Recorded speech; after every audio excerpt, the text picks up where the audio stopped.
All right, everybody, thank you for watching this video. We are both exhausted. We've been protesting and commenting and town halling. Christopher reached out to me weeks ago through my comedy agent, actually, and we ended up talking on the phone. He told me a little bit of his story. He's been volunteering in Ukraine, and he said, I want to get my story out there because I think the American people need to hear it. And I said, let me figure something out. So I used your donations and flew him here from Oregon. He's only home stateside because he's recovering from pneumonia before going back. I flew him here so that he could speak and be heard. We did that tonight, but I wanted to make a quick video, just the two of us, to speak directly to you tonight until we're able to get this full footage edited and online. And I just want to introduce you to my new friend, Christopher. That's the only name we're using for now for security reasons. But thank you for being here. And I just want you to share a short, concise statement about what the American people need to know. Thank you. I went to Ukraine when they got invaded. Originally thought it was going to be for about 2 weeks, 2 months max. Didn't think they were going to be able to defend the country. Wanted to do what I could. I wanted to bring kids out because they were getting stolen. Ended up going behind enemy lines, bringing out some kids, orphans, foster kids, and their caregivers. Then I joined up with an organization, KidSave.org, and helped them bring out 30,000 refugees, mostly from behind enemy lines in the battled areas. Transition to driving in life-saving support, mostly generators, medical and surgical supply, all over the country to all fronts. I go to Line Zero, but also hospitals, staging points, etc. And I drive all over Europe doing that. That was 3 years ago, and I'm still doing it, and made a commitment. They need our support, and I'm going to keep supporting them until as long as I can do life-saving work and as long as they need it. I made that promise in the beginning. I've kept it up till now, and I intend to. Gave myself a 50% chance of making it through the first 2 weeks to 2 months because what I do is dangerous, the area is dangerous. But that's 3 years ago. And the American people need to understand that this conflict is unlike any other conflict on the planet. It's like a mixture of World War I and II, but also mixed with present day high-end technology. We've never had a war like this. And it's hard to describe it in short order. People need to really understand this is a different war than has ever been fought, and it is more important than any other conflict on the planet. It's more important than politics. This is a geopolitical catastrophe and danger to the world. There is no ceasefire that will stop this conflict. That's not going to happen. It's not what's going to happen. Russia removed themselves from the Geneva Convention that says that they won't target medics. They purposefully target civilians, medics, anything that they target anything that will cause fear, first and foremost, to the entire populace and to the world. They want to send a message through power.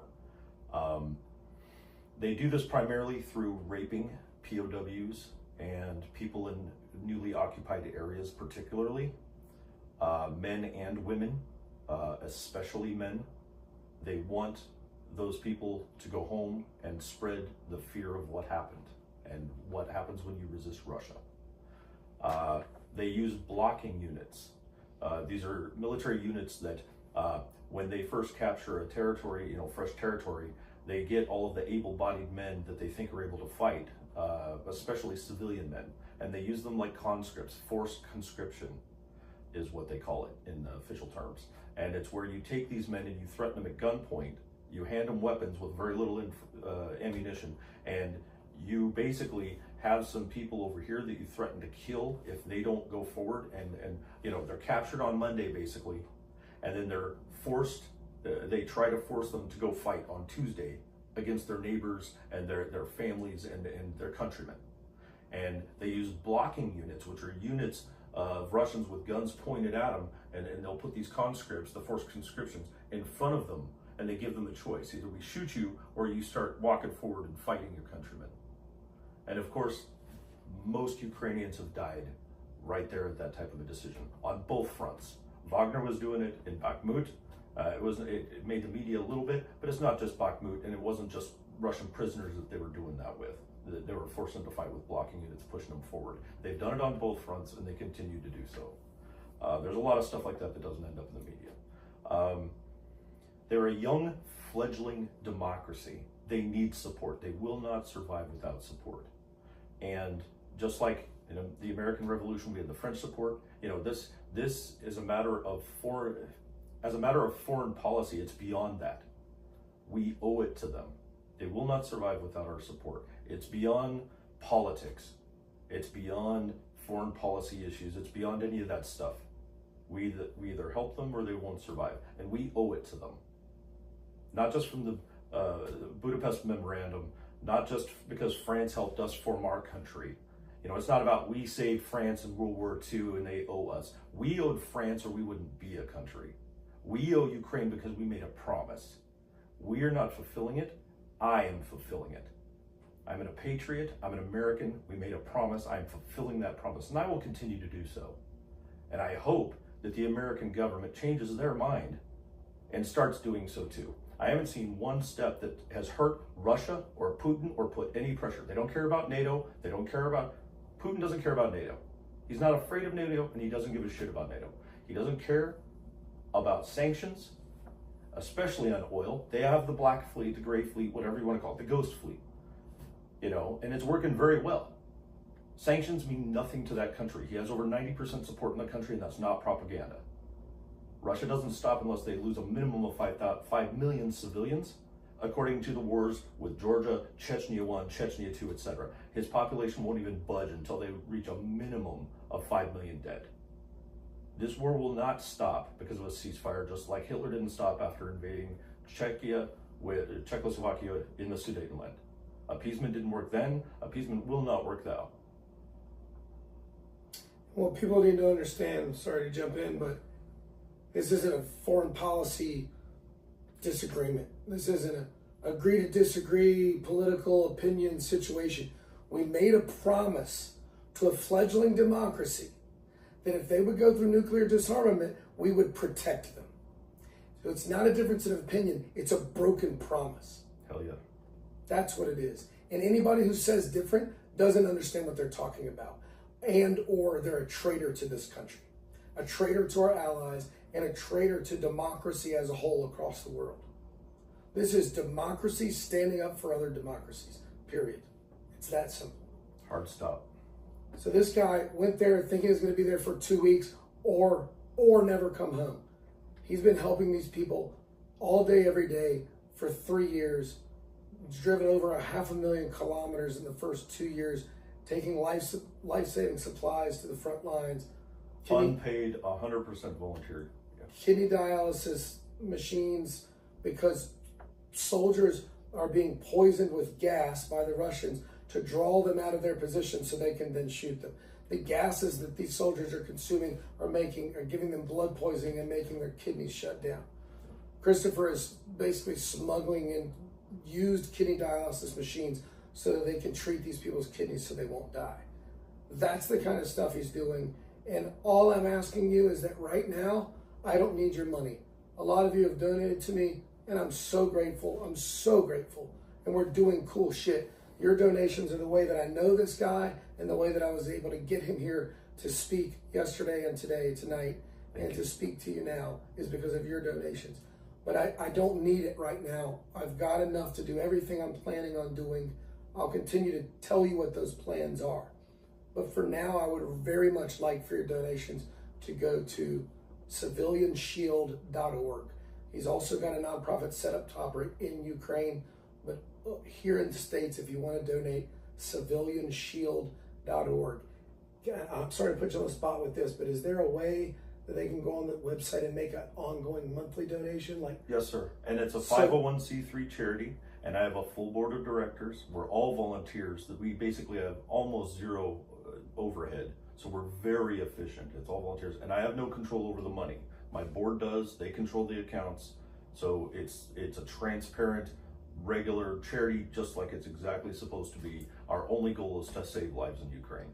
So, stop me. I don't want to speak for you or say anything wrong. How But about it, sir? we just finished dinner at Waffle House.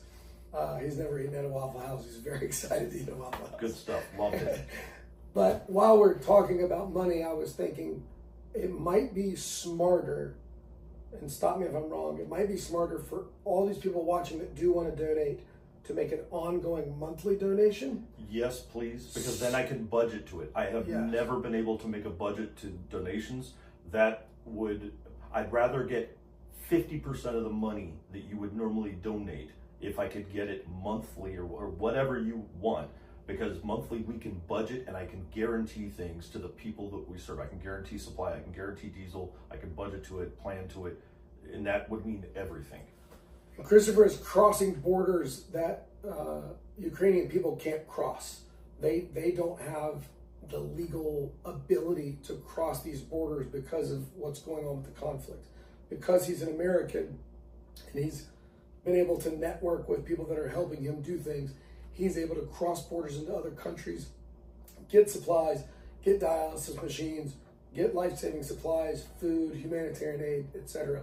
So what I'm thinking with the donations is so that he can budget and know how much is coming in monthly, but also so a big sum of money doesn't hit all at once and risk that being seized or frozen or any of that. I don't know how real of a risk that is, but just in my mind, if it's coming in monthly, that's less of a risk, and it helps him know what he can achieve thinking ahead each month. Yeah. So I just wanted to get that out there now for all of you, for Christopher's sake. Thank you. He's going to be back there soon, and it will give him a budget to get more things done. In the meantime, we will be putting out his full speech from tonight, and we'll be putting out the whole town hall from tonight, where you can hear from other veterans who had some really profound things to say. It was I was basically trying not to cry the whole night. It was powerful. It was a heavy night. Yeah. We all left there with heavy hearts, to be honest. But it was important, and we all felt connected and energized, and that's what I'm trying to do. I want people to know what's going on in Ukraine. I want people to hear veterans speak about witnessing their democracy being taken down, witnessing the thing they fought for being taken down by somebody who's never fought for anything virtuous. And that's what we're doing. We're just spreading awareness, helping you understand. And I want to encourage all of you, and we'll get off because this video is already really long, but I want to encourage all of you, wherever you live, whether you're a veteran or not. I'm not a veteran. Christopher's not a veteran. Civilian, no stolen glory here. But I want to encourage you, start veteran town halls where you live. Talk to the veterans that you do know in your family, your friends, your neighbors. Get them to talk to other veterans. These town halls are being really successful around the country. So let's create them where they're veteran specific. That doesn't mean nobody else can speak, but we want to hear from veterans, and then get that on film with a decent camera, even if it's an iPhone. Get it on film and get these people's stories out. We need 10,000 veterans all over Instagram, Facebook, YouTube, Reddit, Blue Sky, Substack, because the American people need to hear from these veterans and from people like Christopher, the real impactful stories that explain to average everyday people why what is happening in our country is so profoundly dangerous. It needs to spread, and you can spread it. I'm not any different than you. I'm not smarter than you, or bigger than you, or stronger than you, or more connected than you. I'm an unfamous comedian with a modest social media following. You can do anything that I can do.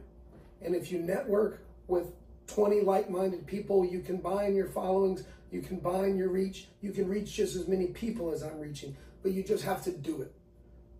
Lao Tzu said, a journey of 1,000,000 miles begins with one step. And that's what you have to do. You have to just take the one step. And we have so many dividers right now at the top levels. And what beats the dividers, especially at the top level, is unifiers. We need unifiers, and that will win. All right, that's right. I'll say this and we'll go. You can't count on the midterms. I wish that you could. I really wish that you could. Maybe they'll happen, maybe they won't. Maybe they'll be real and fair, maybe they won't. You can't count on them. Please don't.